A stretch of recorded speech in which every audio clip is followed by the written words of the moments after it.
நீங்க சொல்வதை போல இடஒதுக்கீட்டை பின்பற்ற முடியாதுன்னு சொன்னா மாநில அரசால் என்ன செய்ய முடியும்னு நான் கேட்கிறேன். அப்படி சொல்லக்கூடிய வாய்ப்பு இருக்கு. ஆமா, நீங்க தான் நிதி கொடுக்கலையே. கல்கட்டா யூனிவர்சிட்டிக்கு இதே கதி வரலாம், பாம்பே யூனிவர்சிட்டிக்கு இதே கதி வரலாம். எனவே இந்தியாவில் இருக்கிற அனைத்து கல்வியாளர்களும் விழித்துக் கொண்டு ஒவ்வொரு மாநிலத்திலும் இருக்கக்கூடிய மாநில அரசுடைய பல்கலைக்கழகங்களை காப்பாற்றுவதற்கு ஒரு எச்சரிக்கை மணியாகத்தான் ஆளுநர் எதுக்கெடுத்தாலும் துணைவேந்தர்களை கூப்பிட்டு பேசுறாரு. எத்தனை துணைவேந்தர்கள் மாநாடு நடத்தினார் ஆளுநர்? ஆளுநருக்கு இது தெரியாதான்னு நான் கேட்கிறேன். இருக்கிற பணம் போதுமா போதாதானா இல்ல. கர்ம வீரர் காமராஜர் எப்படி முடிவெடுத்தார், கலைஞர் எப்படி முடிவெடுத்தார், அந்த மாதிரி முடிவெடுக்க நீங்க உங்களுக்கு ஒரு துணிச்சல் வேண்டும். அந்த செல்வி ஜெயலலிதா இருந்திருந்தா என்ன செஞ்சிருப்பாங்க? அப்படி 2030 இதே கல்விக் கொள்கை இன்றைக்கு இருப்பதை போல இதே வேகத்தில் நடைமுறைக்கு வருதுன்னா 2030 பெரும் பகுதி உயர்கல்வி நிறுவனங்கள் ஒருவருக்கு கொடுத்த பென்ஷனையோ ஒருவருக்கு கொடுக்கிற சம்பளத்தையோ அதிகம்னு சொல்றதுக்கு நீங்க யாரு? பல்கலைக்கழகத்துக்கு இருக்கிற சட்டத்தின்படி பல்கலைக்கழக பேராசிரியரை நியமிக்கும் போது எவ்வளவு சம்பளம் கொடுக்கோன்றத பல்கலைக்கழகம் தாங்க தீர்மானம். ஒன்றிய அரசின் பட்டியல்ல உயர்கல்வியில் தரத்தை தீர்மானிக்கிறதுக்கு மட்டும்தான் அந்த உரிமை கொடுக்கப்பட்டிருக்கு. அந்த தரத்தை தீர்மானிக்கிறேன்ற அந்த ஒற்றை அதிகாரத்தை பயன்படுத்தியே இவர்கள் எல்லாம் மெட்ராஸ் யூனிவர்சிட்டி மட்டும் இல்லைங்க, இந்தியாவில் இருக்கிற அத்துணை பல்கலைக்கழகத்திற்கு ஒருத்தரை வெட்டுனா ரத்தம் கொட்டினாதான் நமக்கு சூடு சொர்ணம் வருது. இந்த ஆபத்துக்கள் எதுவுமே ஒரு ஐஏஎஸ் ஆபீசருக்கு புரியாதா? ஐபிஎஸ் ஆபீசருக்கு புரியாதா? அரசுக்கு உளவுத்துறை சொல்லணும்ல இப்படி ஒரு ஆபத்து இருக்குன்னு. ஐபிஎஸ் ஆபீசருக்கு புரியாதா? அமைச்சருக்கு புரியாதா? இப்ப மாட்டுதான் மாட்டலையான்னு பாரு, தமிழ்நாடு அரசு முழிக்குதான் முழிக்கலையான்னு பாரு. இப்படியாங்க ஒரு அரசை பழி வாங்குவார் ஒரு ஆளுநர்?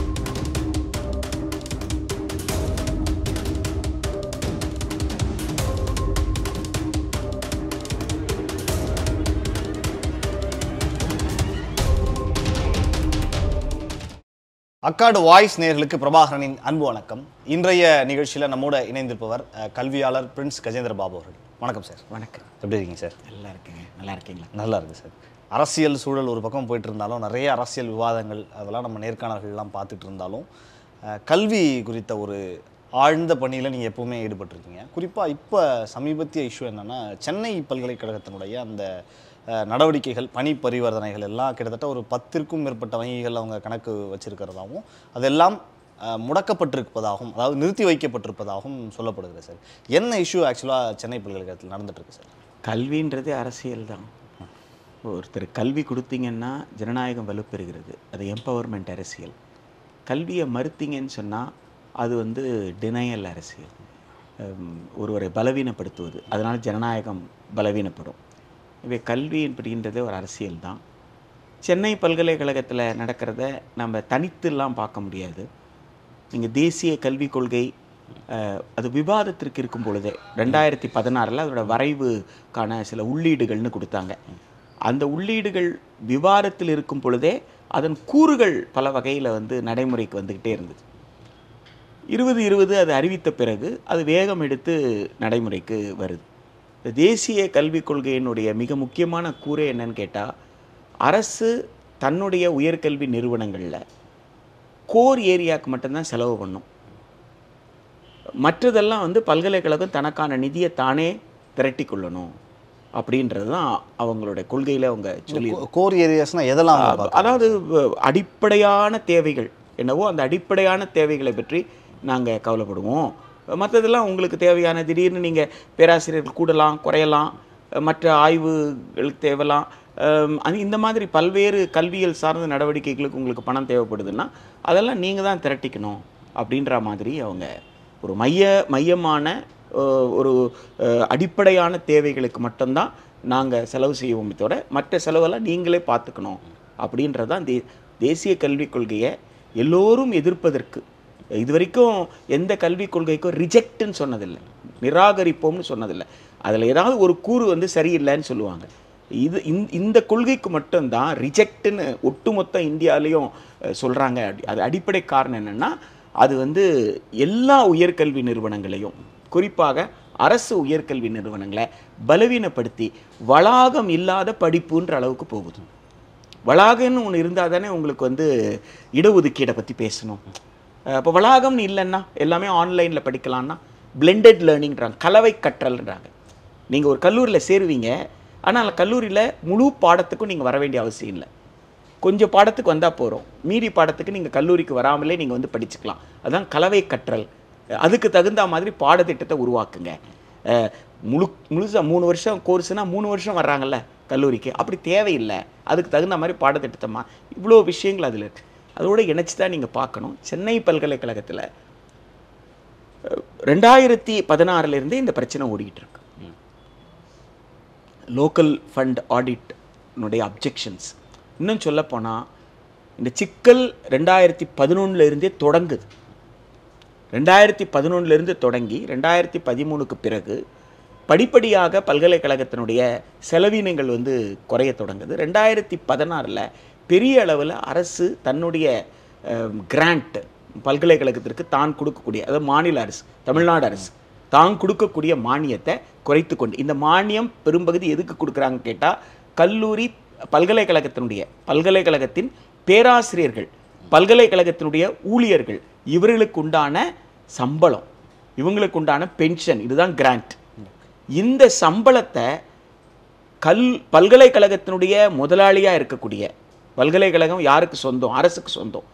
அரசுனுடைய ஊழியர் தான் மாநில அரசுக்கு, தமிழ்நாடு அரசுடைய ஊழியர். அப்போ தமிழ்நாடு அரசுடைய ஊழியருக்கு தமிழ்நாடு அரசு சம்பளம் கொடுக்கலன்னா யார் சம்பளம் கொடுப்பாங்க?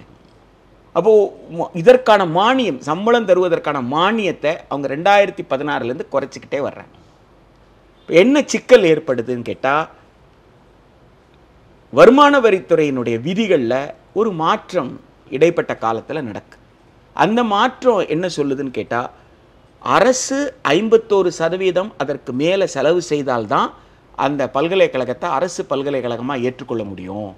51% கீழே, அதாவது 50% கீழே செலவினம் இருக்குன்னா அப்போ அதை அரசு பல்கலைக்கழகமாக ஏற்றுக்க முடியாது, தனியார் பல்கலைக்கழகமாக தான் நாங்கள் பாவிப்போம் அப்படின்னு வருமான வரித்துறை அவங்க விதிகளின்படி அவங்க சொல்கிறாங்க. இப்போது நீங்கள் ஒரு ஓவர் பீரியட் ஆஃப் டைம், ஒரு பல வருடங்களாக உங்களுடைய கிராண்ட்டை, மானியத்தை குறைத்து கொண்டே வந்ததுனால இப்போ பல்கலைக்கழகம் என்ன செய்யணும்? வெவ்வேறு வடிவத்தில் நிதியை திரட்ட வேண்டிய சூழல் வருது. இப்போ அவங்க சுயநிதி பிரிவுகளை தொடங்குறாங்க. ஒரே பாடப்பிரிவுங்க, அந்த பாடப்பிரிவில் ஒரு பகுதி மாணவர்கள் வந்து அரசு மானியம் பெறும் பிரிவு மாணவர்களாகவும், இன்னொரு பாடப்பிரிவு மாணவர்கள் சுயநிதி மாணவர்களாகவும். பாடம் ஒன்று தான், டிகிரி ஒன்று தான் கொடுக்க போகிறீங்க, ஒரே டீச்சர் தான் கிளாஸ் நடத்த போகிறாரு. ஆனால் வந்து நீங்கள் ஸ்டூடெண்ட்ஸை வந்து ரெண்டாக வந்து பிரிக்கிறீங்க.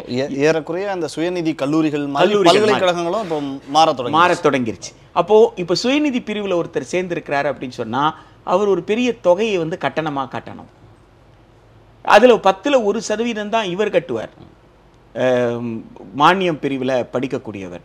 அப்போது ஏழைகளுக்கான பல்கலைக்கழகம், எல்லோருக்குமான பல்கலைக்கழகம் அப்படின்ற அந்த நிலை போய், அந்த சமூக நீதியின் அடிப்படையில் உருவான ஒரு கல்வி நிறுவனம் ஒரு சுயநிதி கல்வி நிறுவனத்தை போல இது இல்லாமல் ஃபிலாந்த்ரபிக் கான்ட்ரிபியூஷன், சிஎஸ்ஆர் கான்ட்ரிபியூஷன் அப்படின்னு சொல்கிறாங்களே, நன்கொடையாளர்கள் கிட்டேருந்து வாங்கிறது, அப்புறம் நிறுவனங்கள் கிட்டேருந்து சமூக பொறுப்பு என்ற அடிப்படையில் அவர்களுடைய நிதியிலிருந்து அவங்க தரக்கூடியது. இப்படி வரும்பொழுது என்ன ஆகுது?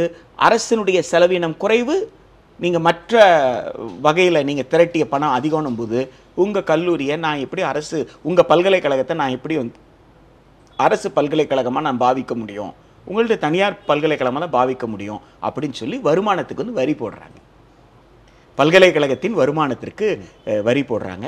ஆண்டாண்டாக வரி போட்டுக்கிட்டு இருக்கிறாங்க. இந்த வரி கூடிக்கிட்டே இருக்குது. இப்போ வந்து ஒரு 400 சில்லற கோடி அவங்க வந்து சொல்லி இதை நீங்கள் கட்டலை, அதனால உங்கள் கணக்கை வந்து முடக்கிறோன்ற.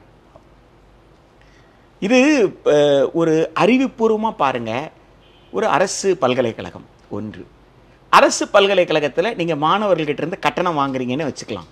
இந்த கட்டணம் எதுவுமே வருமானம் கிடையாது.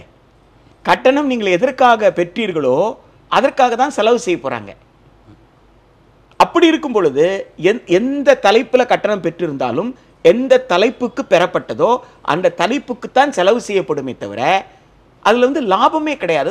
அது எப்படி நீங்க வருமானமா நீங்க ட்ரீட் பண்ணுவீங்க? இது ஒரு இண்டஸ்ட்ரினே எடுத்துக்கிட்டாலும் இது ஒரு சேவை தொழில் அந்த மாதிரி போயிடுமா? ஆமா, இது சேவை. இது முழுக்க முழுக்க சேவை. அது மட்டும் இல்லாம இப்போ தனியார் நிறுவனங்கள் அப்படி எடுத்துக்கிட்டிங்கன்னா அவங்க வந்து டிரான்ஸ்போர்ட்டேஷன் வச்சிருக்கிறாங்க, அவங்க ஹாஸ்டலுக்கு அதிகமான பணம் வசூல் பண்றாங்க, இன்னும் பல்வேறு விஷயம் அவங்க வணிக ரீதியா நடத்துறாங்க, முதல் போட்டு முதல் எடுக்கிறாங்க.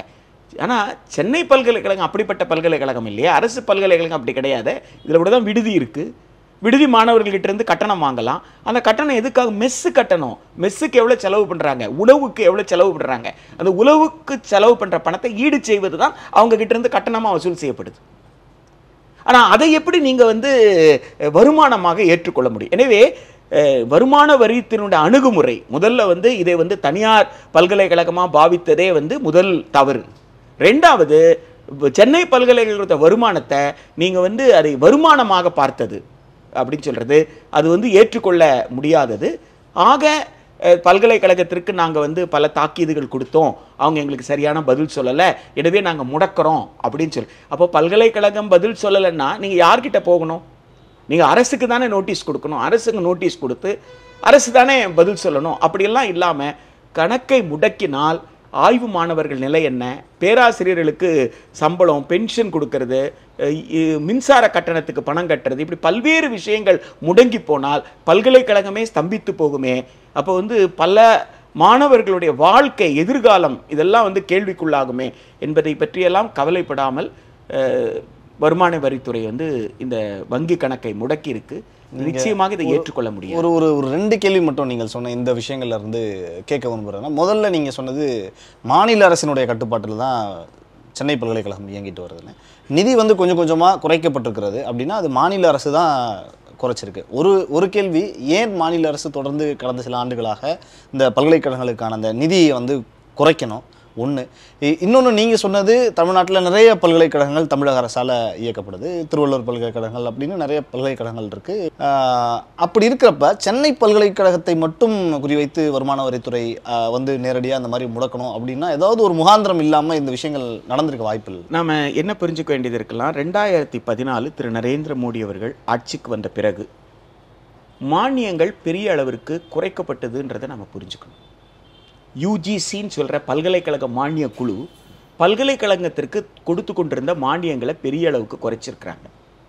அது மட்டும் இல்லாமல் எல்லா மாநில அரசுமே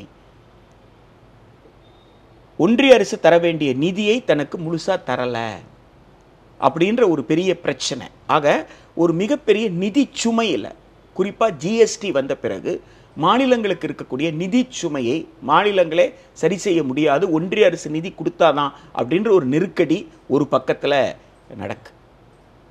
இன்னொரு பக்கத்தில் இந்த லோக்கல் ஆடிட் கமிட்டி அப்படின்னு சொல்கிறாங்க, லோக்கல் ஃபண்ட் ஆடிட்னு சொல்கிறாங்க. இந்த ஆடிட் தமிழ்நாடு அரசினுடைய இவங்க எல்லாவற்றையும் ஆடிட் பண்ணுறவங்க, எல்லா துறையும் ஆடிட் பண்ணுறவங்க. இவங்களுக்கு ஒரு கல்வியல் செயல்பாடுன்னா என்னன்னு புரிதல் இருக்கணும்ல. தமிழ்நாடு அரசினுடைய லோக்கல் ஃபண்ட் ஆடிட் தான். பல்கலைக்கழகத்துக்கு இருக்கிற சட்டத்தின்படி பல்கலைக்கழக பேராசிரியரை நியமிக்கும் போது எவ்வளவு சம்பளம் கொடுக்கோன்றத பல்கலைக்கழகம் தாங்க தீர்மானிக்க முடியும். பல்கலைக்கழகம் தீர்மானித்ததன்படி அவங்க ஆட்சி குழுவில் ஒரு முடிவு எடுத்தாங்கன்னு சொன்னால் அந்த முடிவின்படி செயல்பட்டிருக்காங்களான்னு தான் நீங்கள் பார்க்க முடியும். அந்த முடிவு பல்கலைக்கழகத்தின் சட்டத்தின்படி இருக்கான்னு தான் நீங்கள் பார்க்க முடியும். சட்டத்தை மீறி இருந்தாலோ அல்லது ஆட்சிக்குழு தீர்மானத்தை மீறி இருந்தாலோ தான் நீங்கள் அது தவறுன்னு சுட்டி காட்ட முடியுமே தவிர ஒருவருக்கு கொடுத்த பென்ஷனையோ ஒருவருக்கு கொடுக்குற சம்பளத்தையோ அதிகம்னு சொல்கிறதுக்கு நீங்கள் யார் முதல்ல? ரெண்டாவது, இந்த ஆட்சிக்குழுவில் கிட்டத்தட்ட ஒரு 5-6 பேர் யாருன்னு கேட்டால் ஐஏஎஸ் அலுவலர்கள், நிதித்துறை செயலாளரில் இருந்து உயர்கல்வித்துறை செயலாளரில் இருந்து உங்களுக்கு ஐஏஎஸ் ஆஃபீஸர்ஸ் இருக்காங்க. இங்கே ஆட்சிக்குழுவில் வந்து உட்கார்ந்து கொண்டு ஆட்சிக்குழுவினுடைய முடிவுகளுக்கு கையெழுத்து போடுறதும் ஐஏஎஸ் ஆஃபீஸர் தான். அங்கே போய் கோட்டையில் போய் உட்கார்ந்துக்கிட்டு இந்த லோக்கல் ஃபண்ட் ஆடிட்ல அவங்க வந்து சில தவறுகளை சொன்னாங்கன்னு சொல்லிட்டு அதை ஏற்றுக்கொண்டு அதன்படி இதெல்லாம் நீங்க செஞ்சிருக்க கூடாது, எனவே நாங்க உங்களுக்கு நிதியை குறைக்கிறோம்னு அங்க உட்கார்ந்துக்கிட்டு அது எப்படி ஒரே ஆள் 2 வேலையை பண்ண முடியும்? ஆனா பண்ணியிருக்காங்க. அப்ப இது எதனாலன்னு கேட்டா ஒன்றிய அரசு கொஞ்சம் கொஞ்சமாக பலவீனப்படுத்துற ஒரு தீர்மானமா இருக்கு. நீங்க ஏன் வந்து இவ்வளவு சம்பளம் கொடுக்குறீங்க, நீங்க ஏன் இவ்வளவு பென்ஷன் கொடுக்குறீங்க, நீங்க எதற்காக வந்து இது எங்க இருந்து வருதுன்னு கேட்டா WTOல இருந்து வருது. நீங்க ஆதியை கண்டுபிடிக்கணும், எந்த மூலம்ன்றதை கண்டுபிடிக்கணும். உலக வர்த்தக அமைப்புல சேவையின் வர்த்தகத்திற்கான பொது ஒப்பந்தத்துல அவங்க என்ன சொல்றாங்க, எங்களுக்கு லெவல் பிளேயிங் ஃபீல்ட் வேணும்னு கேட்குறாங்க. ஒரு தனியார் நிறுவனம் இருக்கு, ஒரு அரசு நிறுவனம் இருக்குன்னா 2 பேருக்கும் ஒரு சம ஆடுகளம் வேண்டும்ன்றாங்க. சம ஆடுகளம்னு எப்படி சொல்றாங்கன்னா, நீங்க உங்க பல்கலைக்கழகத்துல குறைவான கட்டணம் வாங்கினீங்கன்னா அப்ப எங்களுக்கு மாணவர் வரமாட்டான்ல. அப்ப பணம் கட்டுற மாணவனா இருந்து அவன் வந்து திறமைமிக்க மாணவனாக இருந்தா அவன் உங்ககிட்ட தான் வருவான். எனவே உங்களுடைய செலவினங்களை குறைங்கன்றது தான் WTO. இப்ப 2015ல என்னென்ன ஒப்பளிப்புகள் கொடுத்தாங்கன்னு உங்களுக்கு எனக்கு தெரியாதே. 2017ல என்ன கொடுத்தாங்க தெரியும், நைரோபியில் நடந்தது, கென்யாத்தில் நைரோபியில் நடந்தது, தொடர்ந்து நடந்திருக்கு, டெல்லியிலும் நடந்திருக்கு. இதிலெல்லாம் எந்த அளவிற்கு ஒப்பளிப்புகள் கொடுக்கப்பட்டது, ஆஃபர்ஸ் கொடுக்கப்பட்டது, அது எந்த அளவுக்கு ஒப்பந்தங்களாக மாறியது. ஆனால் நடைமுறை என்ன நடைமுறையில் பார்க்குறோம்னா அந்த கேட்ஸ் ஒப்பந்தத்தில், WTO கேட்ஸ் ஒப்பந்தத்தில் என்னென்ன கூறுகள் இருக்கோ அந்த கூறுகள் எல்லாம் இங்கே கொஞ்சம் கொஞ்சமாக நடைமுறை. அப்போ இதை எப்படி ஒன்றிய அரசு, இங்கே ஒரு மாநில அரசு இருக்கு, தேர்ந்தெடுக்கப்பட்ட மாநில அரசு இருக்கு, மாநில அரசினுடைய பல்கலைக்கழகம், இதை எப்படி செய்கிறாங்கன்னு கேட்டால் உங்களுக்கு ரெகுலேஷன் அப்படின்னு சொல்கிற ஒரே ஒரு பிரிவு, இந்திய அரசமைப்பு சட்டத்தில் இருக்கிற ஒரு ஒழுங்குபடுத்துதல் அப்படின்ற ஒரே ஒரு பிரிவை கையில் வச்சுக்கிட்டு, அதாவது அது கூட எங்கே வருதுன்னு கேட்டால் உயர்கல்வியில் தரத்தை தீர்மானிக்கிறதுக்கு தான். Day to day activities regulation நீங்க பண்ண முடியாது.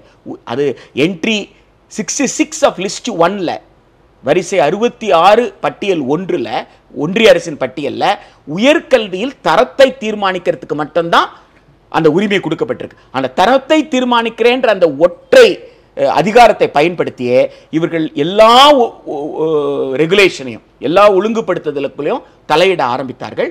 இந்த நெருக்கடி எப்படி வருதுன்னு கேட்டா துறை செயலாளர்களுக்கு வருது. அப்ப அந்த துறை செயலாளர்கள் முதலமைச்சரிடம் விவாதிக்கிறார்களா, தலைமைச் செயலாளர்கிட்ட சொல்லி தலைமைச் செயலாளர் முதலமைச்சர்கிட்ட விவாதித்து அது வந்து அமைச்சரவையில் முடிவாகி அமைச்சரவை முடிவு நடைமுறைக்கு வருதா அப்படின்னு கேட்டா அப்படி எதுவும் நடந்தா மாதிரியே தெரியல. இது எல்லாமே துறை செயலாளர்களே இதை செய்திருக்கிறதாகத்தான் நமக்கு தெரிய வருது. அந்த துறை செயலாளர்கள் எப்படி ஆட்சி குழுவில் உட்கார்ந்து ஒரு பல்கலைக்கழகத்தில் ஆட்சி குழுவில் ஒரு முடிவெடுத்தவர்கள் அதற்கு நேர் எதிராக இன்னொரு உத்தரவை அந்த மாதிரி போட முடியுமா? அல்லது ஒரு சட்டம் இப்படி இருக்குன்னு ஒரு IAS ஆஃபீஸருக்கு தெரியாமல் இருக்க முடியுமான்னு நான் கேட்குறேன். ஒரு வருமான வரித்துறை இருக்கு, வருமான வரித்துறையில் 51% குறைவாக செலவு இருந்தால் அது மாநில அரசின் பல்கலைக்கழகமாக பார்க்க மாட்டாங்க, அதுக்கு வரி போட ஆரம்பிச்சிருவாங்க என்று ஒரு IAS ஆஃபீஸருக்கு தெரியலன்னு சொன்னாருன்னா, ஒரு பிரின்சிபல் செக்ரட்டரி ஹையர் எஜுகேஷன் எனக்கு தெரியாதுங்கன்னு சொல்றாருன்னா அவர் ஒரு IAS ஆஃபீஸராக இருக்கிறது தகுதி படைத்தவரா நான் கேட்குறேன். அப்போ இந்த விவாதத்தை உடனடியாக நோட் போட்டு யாருக்கு வைக்கணும், உயர்கல்வி அமைச்சருக்கு வச்சு இதை அமைச்சரவைக்கு கொண்டு போய் விவாதிங்க. பல்கலைக்கழகம் நம்ம கையை விட்டு போயிடும், வருமான வரித்துறை வரி கேட்பாங்க, சம்பளமே கொடுக்க முடியலன்னு சொல்றவன் எப்படி வந்து வரி கட்டுவான்? அப்போ வரி கட்ட முடியலன்னா அவங்க முடக்குவாங்க. அப்போ இப்படி ஒரு சிக்கல் ஏற்படும் சொல்லணும்ல. அது செய்தார்களான்றதான் நம்ம முன்னாடி இருக்கிற கேள்வி. இப்போ உங்களுக்கு தெரியாது, எனக்கு தெரியாது, இது எல்லாமே உங்களுக்கு அஃபீஷியல் சீக்ரெட். இப்போ இந்த அஃபீஷியல் சீக்ரெட்ல இது நடந்ததா, ரகசியமா நடக்கிற விஷயம் இது எல்லாமே. ஏன்னா உள்ளுக்குள்ள அரசாங்கத்திற்குள்ள என்ன முடிவுகள், என்ன கொள்கை முடிவு எடுக்கிறாங்க, அந்த கொள்கை முடிவு எடுப்பதற்கு எப்படியெல்லாம் இது எதுவும் வெளியில நமக்கு தெரிய போறதில்லை. ஆனால் இதை செய்திருப்பவர்கள் ஏன் செய்யவே இல்லை, அதுதான் நம்ம முன்னாடி இருக்கிற கேள்வி. அதனால் ஏற்பட்ட சிக்கல். ரெண்டாவது நீங்க கேட்ட கேள்வி வந்து 21 பல்கலைக்கழகங்கள் இருக்கு, 21 பல்கலைக்கழகத்தில் எழாத பிரச்சனை மெட்ராஸ் யூனிவர்சிட்டி மட்டும் இல்லைங்க, இந்தியாவில் இருக்கிற அத்துணை பல்கலைக்கழகத்திற்கு இந்த பேராபத்து காத்துக்கிட்டு இருக்கு. இதுக்கப்புறமா ஒன்னா வரும். சென்னையில் உட்பட தமிழ்நாட்டில் இருக்கிற பல அரசு பல்கலைக்கழகத்தில் விதவிதமா பிரச்சனைகள் இருக்கு. இப்ப கண்ணு முன்னாடி வந்திருக்கிறது என்னன்னு கேட்டா, ஒருத்தரை வெட்டுனா ரத்தம் கொட்டினாதான் நமக்கு சூடு சொர்ணம் வருது. இந்த ரத்தம் கொட்டாம உத வாங்கிட்டு இருக்கான்னு வச்சுக்கோங்க, வலின்னு துடிக்கிறான்னு வச்சுக்கோங்க, அப்பெல்லாம் நமக்கு தெரியவே மாட்டேங்குது ரத்தம். இப்போ மணிப்பூர்ல என்ன நடந்தது, வீடியோ பார்க்குற வரைக்கும் நாம ஏதாவது செய்தோமா? ஒண்ணுமே செய்யலையே. வீடியோ பார்த்ததுக்கு அப்புறம் தானே நமக்கு ஓ இப்படி நடந்துருச்சா அப்படின்னு ஒரு பயம் வந்தது உங்களுக்கு. ஆக இப்படி பழகிட்டோம் நம்ம. அதனால பல வகையில் இருக்கிற சிக்கல்கள், ஆசிரியர்கள் போதுமான அளவில் பேராசிரியர்கள் இல்லைன்ற சிக்கல், போதுமான அளவில் பிற ஊழியர்கள் இல்லைன்ற சிக்கல், ஆசிரியர்களுக்கும் சரி ஊழியர்களுக்கும் சரி சம்பளம் சரியா கொடுக்கலன்ற சிக்கல், நிர்வாகத்தில் பல்வேறு சிக்கல், இப்படி பல விஷயங்கள் ஒவ்வொரு பல்கலைக்கழகத்தில் தமிழ்நாட்டுக்குள்ளேயும் இருக்கு. இந்த நிதி சம்பந்தப்பட்ட இந்த சிக்கல் என்பது சென்னை பல்கலைக்கழகத்திற்கு வந்து தொடக்க புள்ளிதானே தவிர இது இந்தியா கல்கட்டா யூனிவர்சிட்டிக்கு இதே கதி வரலாம், பாம்பே யூனிவர்சிட்டிக்கு இதே கதி வரலாம்.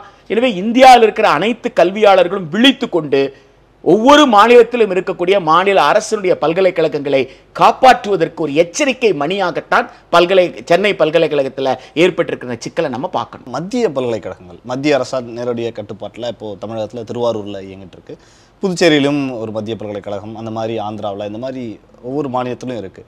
அங்கெல்லாம் இது போன்ற ஒரு சூழல் ஏற்படாதப்ப மாநில அரசினுடைய கட்டுப்பாட்டில் இருக்கக்கூடிய இந்த பல்கலைக்கழகங்களில் மட்டும் நீங்கள் சொல்கிற மாதிரி நிதி பிரச்சனை, இந்த மாதிரி வெவ்வேறு விதமான பிரச்சனைகள்லாம் எழுறப்ப அது அவர்கள் நுழைவதற்கான ஒரு வாய்ப்பாக இருக்கோ அப்படின்னு ஒரு சந்தேகம் எழுதியா?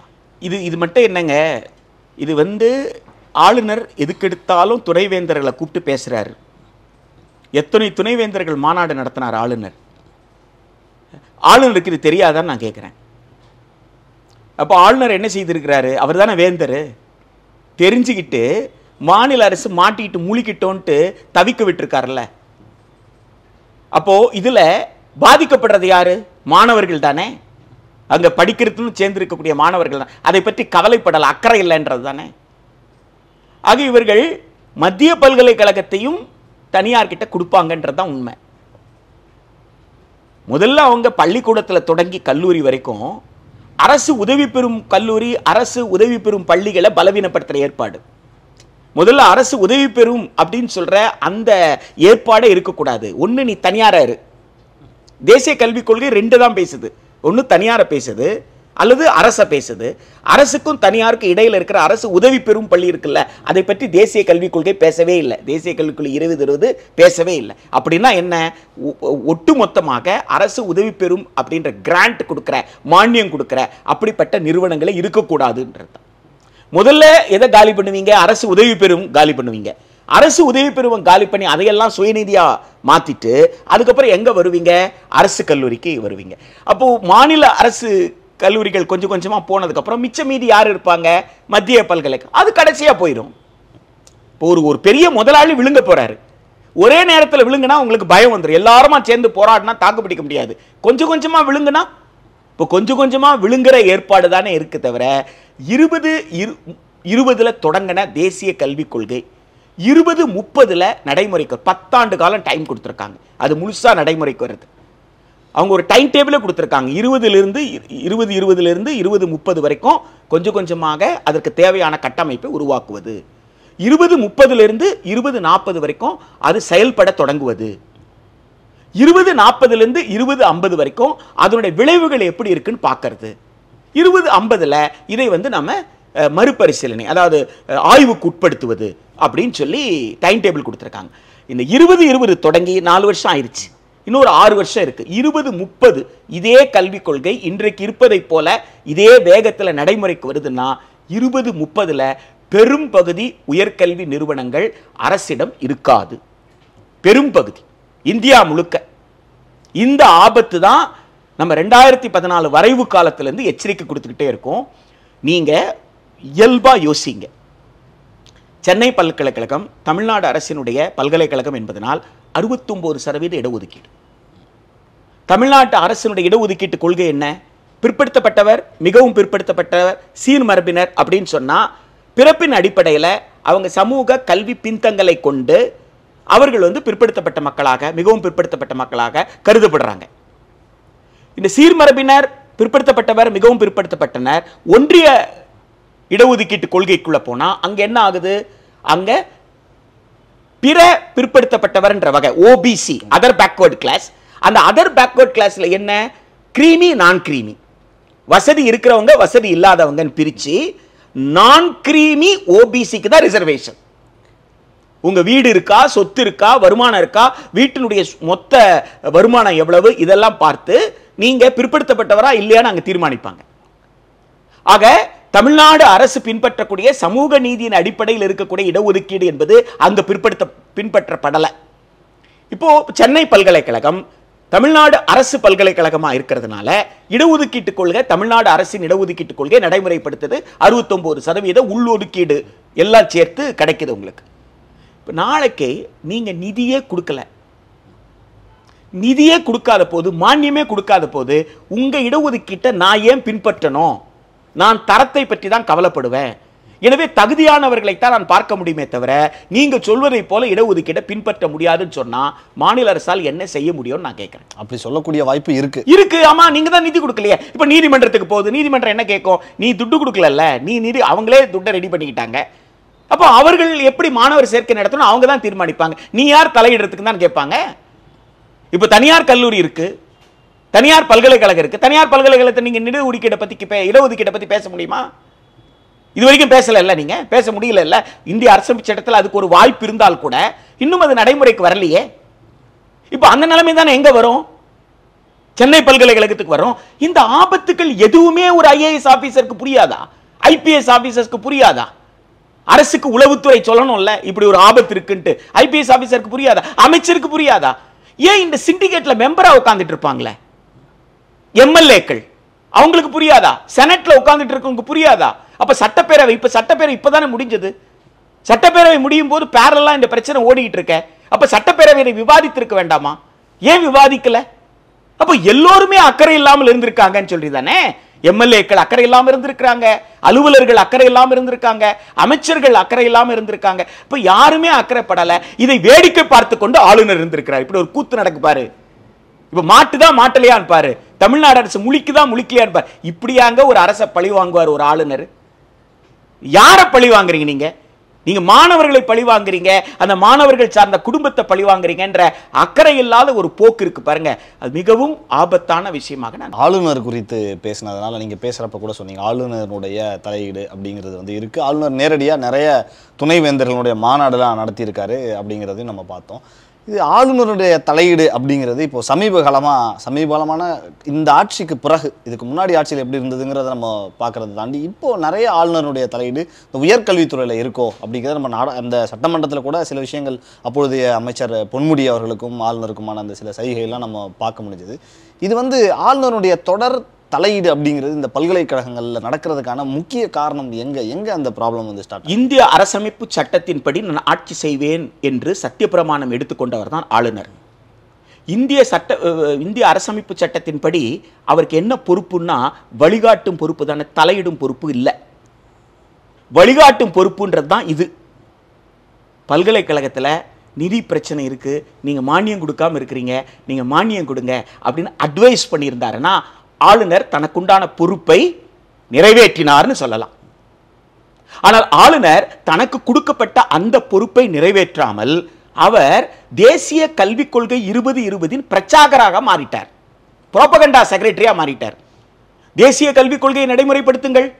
அப்ப தேசிய கல்விக் கொள்கை தான் கவர்மெண்ட் துட்டு கொடுக்காதுன்னு இருக்குதே, அப்புறம் எங்க இருந்து இவர் போய் கவர்மெண்ட் துட்டு கொடுன்னு சொல்றது? அப்ப அவர் எதற்காக தேசிய கல்விக் கொள்கையை நடைமுறைப்படுத்துங்கன்னு சொல்லிட்டு இருக்கிறாரு? அப்ப சென்னை பல்கலைக்கழகத்தை இப்படி ஒரு சிக்கலை மாட்டி விடுறதுக்கு தான். அதையே அந்த துணைவேந்தர்களுக்கு புரியாம போயிருச்சு. இப்ப உட்கார்ந்துட்டு இருந்தாங்களே ஆளுநர் மாளிகையில் உட்கார்ந்துட்டு இருந்த போது பேசும்போது தேசிய கல்விக் கொள்கையை நடைமுறைப்படுத்துன்னு சொல்றீங்களே, தேசிய கல்விக் கொள்கையில கோர் ஏரியாக்கு தான் ஃபண்டு கொடுப்போம், மற்ற ஃபண்டு கொடுக்க மாட்டோம் நீங்களே. அப்போ வருமான வரித்துறையில் இப்படி எழுதி வச்சிருக்கிறீங்களே, அப்போ மாநில அரசினுடைய பல்கலைக்கழகம்லாம் தனியார் பல்கலைக்கழகமா பாவிக்கப்பட்டு எங்களுக்கு அவங்க வரி போட்டாங்க, நாங்க என்ன செய்யறதுன்னு யார் கேட்டிருக்கணும்? துணைவேந்தர் கேட்டிருக்கணும்ல. கேட்டாரா? ஏன் கேட்கல? அப்ப அரசாவது அந்த கேள்வி எழுப்பி இருக்கணும்ல. ஆளுநர் இப்படி பேசிட்டு இருக்கிறாரு, ஆளுநர் பேசுறதுல என்ன அர்த்தம் இருக்குன்னு சொல்லி இருக்கணும்ல. எனவே ஆளுநர் தன் பொறுப்பை உணர்ந்து தான் செய்ய வேண்டியதை செய்யாமல், தன் கடமையை செய்யாமல், அவர் தேசிய கல்விக் கொள்கைக்கு மாற்றாக மாநில அரசு ஒரு கல்விக் கொள்கையை உருவாக்க போறேன்னு சொல்லிட்டு இருக்கும் பொழுது ஒரு கொள்கையை உருவாக்குற அதிகாரம் ஒன்றியத்தில் பிரதமர் தலைமையில் இருக்கிற அமைச்சரவைக்கு இருக்கிறது, மாநிலத்தில் முதலமைச்சர் தலைமையில் இருக்கிற அமைச்சரவைக்கு இருக்கிறது. ஒரு அமைச்சரவை செய்ய வேண்டிய ஒரு வேலையை தான் செய்வது எப்படி நியாயமான ஒரு அணுகுமுறையாக இருக்கும்? அப்போ ஒன்றிய அரசிற்கும் மாநில அரசிற்கும் இடையில ஏதாவது கருத்து வேறுபாடோ முரண்பாடோ இருந்தால் அவங்களுக்குள்ள பேசி தீர்த்து கொள்ளணுமே தவிர இவர் எப்படி வந்து ஒன்றிய அரசுடைய கொள்கையை மாநில அரசு ஏற்கலன்னு சொல்லி இருப்போது, அதுவும் கல்வி 2 பேருக்கு இடையில ஒப்பிசைவு பட்டியலில் இருக்கும் பொழுது மாநில அரசுக்கு உரிமையை பற்றி கவலையே படாமல் ஒன்றிய அரசு சொல்வதை மட்டுமே நீங்கள் செய்ய வேண்டும் என்று தன்னுடைய அதிகாரத்தை அவர் வந்து தவறாக பயன்படுத்தினார் என்றுதான் நான் புரிந்து கொள்கிறேன். பல விஷயங்கள்ல நீங்க பேசிட்டு வரப்ப துணைவேந்தர்கள் குறித்தும் பேசினீங்க. துணைவேந்தர்களுடைய நியமனங்கள் ஒவ்வொரு முறை நடக்கிறப்போ பெரிய ஒரு இஷ்யூ நடக்கிறது நம்ம பார்த்துட்டு இருக்கோம். அண்ணா பல்கலைக்கழக துணைவேந்தர் கடந்த காலங்களில் கூட அவருடைய அப்பாயின்மெண்ட்டில் கூட பல பிரச்சனைகள் நடந்தது. துணைவேந்தர்கள் மீதான குற்றச்சாட்டுகளையும் பல இடங்களில் பார்க்க முடியுது. ஒரு காலகட்டத்தில் மாநில அரசு துணைவேந்தர்களை தெரிவு செய்திருந்தது. ஆனால் இப்போ ஆளுநருடைய அந்த ஒரு ஆதரவு இருக்கிறவங்க தான் துணைவேந்தர்களாக வர முடியும் அப்படிங்கிற ஒரு விஷயங்கள் பேசப்படுது.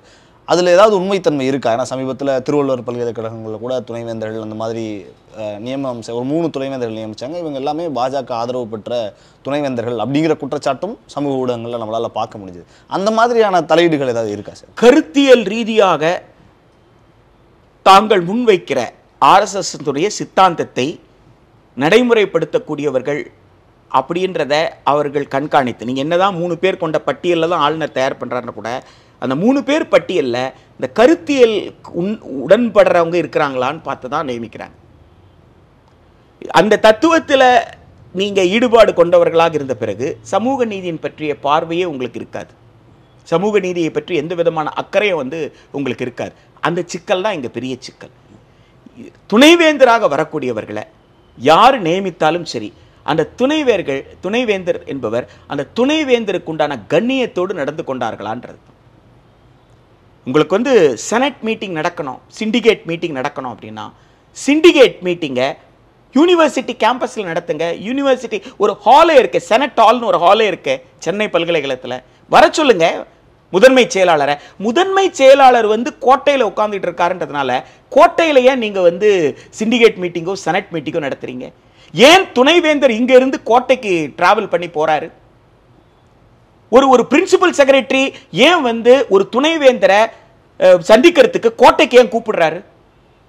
அது துணைவேந்தருடைய அகாடமிக் ஒர்க்கை பாதிக்கும். அந்த நேரத்தை நாம எடுக்கிறோம். அவர் அங்கிருந்து டிராவல் பண்ணி அவர் இங்க காத்திருந்து நம்மளை சந்திக்கிறாருன்னா 2-3 மணி நேரம் ஒரு வேலை நேரத்தில் அவர் செலவு பண்றாருன்னு சொன்னா அது பல்கலைக்கழகத்திற்கு உண்டான நேரம், மாணவர்களுக்கு செலவிடப்பட வேண்டிய நேரம். அந்த நேரத்தை நாம் எடுக்கிறோமே என்ற புரிதல் இல்லாமல் எப்படி வந்து துணைவேந்தர்களை பதிவாளர்களை இவங்க நினைச்சாங்கன்னா எப்ப வேணாலும் கோட்டைக்கு கூப்பிடுறதும் தலைமைச் செயலகத்தை கூப்பிடுறதும் கூப்பிட்ட உடனே இந்த துணைவேந்தர்கள் அங்க போவதும் அது எப்படி ஒரு நியாயமான ஒரு அணுகுமுறையாக இருக்கு? இது எப்படி ஏற்றுக்கொள்கிறார்கள்? அப்படி ஏற்றுக்கொள்ளக்கூடியவர்கள் எப்படி ஒரு கண்ணியமிக்க துணைவேந்தர்களாக இருப்பாங்க நீங்க எதிர்பார்க்கறீங்க?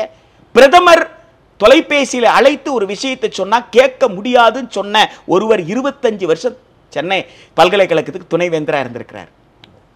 பிரதமர் போன் பண்ணி சொல்லியே அப்படி நடந்திருக்கு. முதலமைச்சர் அடுத்த நாள் போய் பார்த்திருக்கிறார். அவரை முதலமைச்சர் போய் துணைவேந்தருக்கு போன் பண்ணி நான் வர்றேன், உங்களை சந்திக்க முடியுமா? அந்த ஒரு துணைவேந்தர் தான் விடுதலை இந்தியாவில், அந்த ஒரு துணைவேந்தர் மட்டும்தான் 25 ஆண்டுகள் தொடர்ந்து வந்து துணைவேந்தராக பதவி வச்சிருக்கிறார். அந்த அளவிற்கு ஒரு கண்ணியமிக்க ஒரு பொறுப்பாக. ஏன்னா ஒரு துணைவேந்தர் என்று சொல்பவர் வந்து ஒரு அகாடமிக் ஹெட், அட்மினிஸ்ட்ரேட்டிவ் ஹெட், கல்வியலுக்கும் தலைவர் அவர், கல்வியல் செயல்பாட்டுக்கும் நிர்வாக செயல்பாட்டுக்கும் தலைவர் அவர். அப்போ இங்க நிர்வாகம் அப்படின்னு சொல்றது கல்வியல் பார்வையோடு தான் நிர்வாகத்தை பார்க்கணும். கல்வியல் அணுகுமுறையில தான் நிர்வாகத்தை நீங்க பார்க்கணும். நிர்வாகம் தனியா கல்வியல் தனியா நீங்க பார்க்க முடியாது. பேராசிரியர்களிருந்து மாணவர்களிலிருந்து ஊழியர்களிலிருந்து பல்வேறு ஆலோசனைகளை பெறுவதற்கு துணைவேந்தர்கள் கிட்ட வருவாங்க. அப்ப அந்த துணைவேந்தர் நிர்வாக ரீதியா இதே இப்ப நான் எடுக்கிற நிர்வாக முடிவு கல்வியல் செயல்பாட்டை பாதிக்குமான்னு பார்ப்பார். நிர்வாக பிரச்சனை தான் கொண்டு வருவீங்க. ஆனா அந்த நிர்வாக பிரச்சனையை தீர்க்கும் பொழுது ஒரு துணைவேந்தர் முடிவெடுக்கும் பொழுது ஒரு IAS ஆபீசர் முடிவெடுக்கிறதுக்கும் ஒரு கல்வியாளராக ஒரு துணைவேந்தர் முடிவெடுக்கிற என்ன வித்தியாசம் இருக்குன்னா, எடுக்கப்படுற இந்த நிர்வாக முடிவு கல்வியல் செயல்பாட்டை பாதிக்குமா, ஆய்வுகளை பாதிக்குமா, இதுதான் அவங்க வந்து பார்ப்பாங்க. ஸோ இத்தகைய தன்மை ஒரு துணைவேந்தருக்கு வேண்டும் என்பதுதான் சமீப காலத்தில் ஆளுநர் அவர்களால் நியமிக்கப்பட்ட துணைவேந்தர்களுக்கு அத்தகைய பண்பு நலன்கள் இருந்தா மாதிரி தெரியல. அவங்க நடவடிக்கையிலிருந்து நம்மளால புரிஞ்சுக்க முடியும். நம்ம சென்னை பல்கலைக்கழக இஷ்யூல தான் தொடங்கணும். இந்த ஒரு பிரச்சனைக்கு முடிவு அப்படிங்கிறது எந்த புள்ளியில வந்து அமையும்? இது ஒரு சாதாரணமான பிரச்சனைங்க. நிதி நெருக்கடி இருக்குதுன்றது நம்ம எல்லோருக்கும் தெரியும். தமிழ்நாடு அரசுக்கு நிதி நெருக்கடி இருக்கிறது. ஒன்றிய அரசு தர வேண்டிய நிதியை கொடுக்கல. எனவே தமிழ்நாடு அரசு அதனால் திணறுது. நாம வரி கட்டியிருக்கோம், நாம கட்டின வரியை நமக்கு திருப்பி கொடுக்கணும், நாம கட்டின வரியை நமக்கு போதுமான அளவு திருப்பி கொடுக்கலன்றது எல்லோருக்கும் நமக்கு தெரியுது. இப்போ ஊடகத்தில் பல கட்டுரைகள், பொருளாதார நிபுணர்களை தொடங்கி பலரும் அது சம்பந்தமான கட்டுரைகள் இது, அதிலிருந்து நம்மளால் புரிஞ்சுக்கொள்ள முடியுது. அதே மாதிரி பல்கலைக்கழகம் உள்ளிட்ட கல்வி செயல்பாட்டிற்கு ஒன்றிய அரசு கொடுத்துக்கிட்டு இருந்த மானியம் என்பது படிப்படியாக இந்த 10 ஆண்டு காலத்தில் குறைந்திருக்குன்றதும் எல்லோருக்கும் தெரியும். ஆனால் குழந்தைய நாம பெத்தெடுத்திருக்கோம். நாம பெத்தெடுத்த குழந்தைய நாம தானே காப்பாற்றி ஆகணும். மற்றவர்கள் காப்பாற்ற முன்வரல, மற்றவர்கள் செய்கிற உதவி செய்யலைனாலும் குழந்தைய அப்படியே கைவிட்ட முடியாதே. சென்னை பல்கலைக்கழகம் உள்ளிட்ட மாநில அரசினுடைய பல்கலைக்கழகங்கள் மாநில அரசினுடைய அங்கம், மாநில அரசினுடைய குழந்தைகள். இந்த மாநில அரசு, தமிழ்நாடு அரசுக்கு அந்த பல்கலைக்கழகங்களை காப்பாற்ற வேண்டிய பொறுப்பு இருக்கிறது. போர்க்கால நடவடிக்கை எடுக்கணும். உடனடியாக அமைச்சரவை தேவைப்பட்டால் முதலமைச்சர் தலைமையில் அமைச்சரவை கூடணும். இது பொலிட்டிக்கல் டிசிஷன் எடுக்கணும். இது வெறும் இருக்கிற பணம் போதுமா போதாதானா இல்ல. கர்ம வீரர் காமராஜர் எப்படி முடிவெடுத்தார், கலைஞர் எப்படி முடிவெடுத்தார், அந்த மாதிரி முடிவெடுக்க நீங்க உங்களுக்கு ஒரு துணிச்சல் வேண்டும். அந்த செல்வி ஜெயலலிதா இருந்திருந்தா என்ன செஞ்சிருப்பாங்க? அப்படி ஒரு துணிச்சல் உங்களுக்கு வேண்டும். அப்போ அமைச்சரவை கூடுவது, நிதி இல்ல, நிதி வேண்டும், எவ்வளவு நிதி கொடுக்கணும், அந்த நிதிக்கு நான் வேற எப்படி சோர்ஸ் கிரியேட் பண்றது, வேற எங்க இருந்தாவது. ஒரு முறை என்ன பண்ணாங்கன்னா, சர்வசிக்ஷா அபியான் துட்டு தரணும். இந்த 12(1)C பிரைவேட் ஸ்கூல்ஸ்க்கு துட்டு கொடுக்கறதே தப்பு. அது சரியா கையாளல. ஆனா 12(1)C சேர்த்தா நாங்க துட்டு தர்றோம் அப்படின்னு சொல்லிட்டு இவங்க துட்டு கொடுக்குறாங்க. அப்படி துட்டு கொடுக்கும் பொழுது ஒன்றிய அரசுல இருந்து துட்டு வரல. இவங்க என்ன பண்ணாங்கன்னா கடன் கொடுத்தாங்க. எஸ்எஸ்ஏக்கு கடன் கொடுத்து அந்த பள்ளிகளுக்கு, ஏன்னா அடுத்த வருஷம் அட்மிஷன் போட மாட்டேன்ட்டாங்க, மிரட்டுறாங்க தனியார் பள்ளிகள். அந்த மிரட்டலுக்கு பயந்து தமிழ்நாடு கவர்மெண்ட் என்ன பண்ணிருக்குன்னா, கடந்த காலத்தில் எஸ்எஸ்ஏக்கு, அப்போ எஸ்எஸ்ஏ இருந்தது, இப்போதான் சமக்கர சிக்ஷா வந்துருச்சு, அந்த எஸ்எஸ்ஏக்கு இவங்க ஃபண்டு கொடுத்து அந்த ஃபண்டில் இருந்து கடன் கொடுத்து அந்த கடன்ல இருந்து தனியார் பள்ளிகளுக்கு பணம். அதே போல ஏதாவது ஒரு துறையிலிருந்து கடன் வாங்கியாவது பல்கலைக்கழகத்துக்கு கொடுங்க. 10 ஆண்டு கால ஆட்சியில் நடந்த குளறுபடிகளை நான் சரி செய்வேன் என்பது தானே தேர்தல் வாக்குறுதி.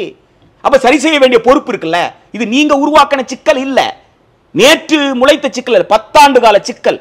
அப்ப 10 ஆண்டுகளாக இருந்த சிக்கலை சரி செய்ய வேண்டிய பொறுப்பு நமக்கு இருக்கு. ஏன்னா சரி செய்வோன்ற நம்பிக்கையில மக்கள் நம்மை தேர்ந்தெடுத்திருக்கிறார்கள். எனவே இந்த விஷயம் முதலமைச்சர் காதுகளுக்கு போகணும்னு நான் நினைக்கிறேன். முதலமைச்சர் இதை கேட்கணும், முதலமைச்சர் இதில் தலையிடணும், அமைச்சரவை இதில் முடிவெடுக்கணும். எனவே வெறும் நிர்வாக ரீதியாக எடுக்காமல் பல்கலைக்கழகம் என்பது ஒரு சமூகத்தின் சொத்து, சமூக மாற்றத்திற்கான கருவி. இதுல இருந்து படித்து, இப்ப நீங்க பல்கலைக்கழகத்தில் படிச்சுட்டு பட்டம் வாங்கிட்டு இங்க ஒரு சமூக பொறுப்போடு உங்களுக்கு வர்ற வருமானத்தை பத்தி நீங்க கவலைப்படல, ஆனா சமூகத்திற்கு தேவையான ஒரு கருத்தை சொல்லணும்னு நீங்க நினைக்கிறீங்க. நீங்க யாரோட ப்ராடக்ட், எங்கிருந்து வந்தீங்க? அப்போ ஒரு பல்கலைக்கழகத்தோட ப்ராடக்ட் தானே நீங்க. அப்போ இப்படிப்பட்ட ப்ராடக்ட்ஸை உருவாக்குறது, ஒரு பத்திரிகையாளரை உருவாக்குறது, ஒரு கலைஞரை உருவாக்குறது, இப்படி சமூக மேம்பாட்டிற்கு, சமூக மாற்றத்திற்கு ஒரு பல்கலைக்கழகம் ஆற்ற வேண்டிய பங்களிப்புக்கு தமிழ்நாடு அரசு கொடுக்க வேண்டிய நிதியை உடனடியாக கொடுப்பதற்கு முன்வர. இவ்வளவு நேரம் நீங்கள் பேசின விஷயங்கள்ல இருந்து, ஒட்டுமொத்த கருத்துக்கள்ல இருந்து, சென்னை பல்கலைக்கழகத்தினுடைய இருக்கக்கூடிய பிரச்சனைகளை மட்டும் இன்றி ஒட்டுமொத்தமாக தமிழகத்தில் இருக்கக்கூடிய எல்லா பல்கலைக்கழகங்களுக்கும் ஒரு பெரிய ஆபத்து காத்துட்டு இருக்கு அப்படின்றது புரிஞ்சுக்க முடியுது. இன்னொரு பக்கம் ஆளுநருடைய தலையீடு எப்படி இருக்கிறது, மத்திய ஒன்றிய அரசினுடைய இடையூறுகள் எல்லாம் எப்படி இருக்கிறது, அவங்களுடைய திட்டங்கள் என்னன்னு நீங்கள் சொன்னாலும், அதே சமயத்தில் தமிழகத்தினுடைய தற்பொழுதைய முதல்வர் இதை ஆக்டிவாக காது கொடுத்து கவனித்து இந்த விஷயங்களில் கவனம் செலுத்தி இதை ஒரு முடிவுக்கு கொண்டு வரணும், அதை அவர் இன்னுமே ரொம்ப ஆக்டிவாக செயல்படணும் அப்படின்னு நீங்கள் சொல்லியிருக்கீங்க. உங்களுக்கு எங்களுடைய அக்காடு வாய்ஸ் சார்பாகவும் இந்த பிரபாகரன் சார்பாகவும் மனமார்ந்த நன்றி. நன்றி சார்.